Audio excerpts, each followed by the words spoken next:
Before you begin texturing, we recommend you purge the steam wand first by touching the milk button. Touch it again to stop the steam delivery. When texturing, begin with fresh, cold milk. Fill the milk jug to just below the spout position, and then lift the steam wand and insert into the milk jug. Lower the steam wand, ensuring it is fully down. The milk jug should rest on the milk temperature sensor located on the drip tray, and milk should cover the ring around the steam wand tip.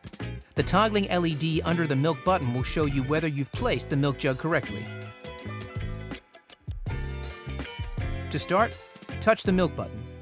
The screen will display the temperature of the milk as it heats. Milk texturing will stop automatically when the selected milk temperature is reached. Lift the steam wand to remove the milk jug, and then wipe the wand and tip with a clean, damp cloth.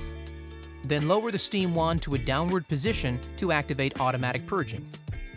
Remember, different brands and types of milk and milk alternatives will texture differently, so you may need to adjust your temperature and texture levels accordingly.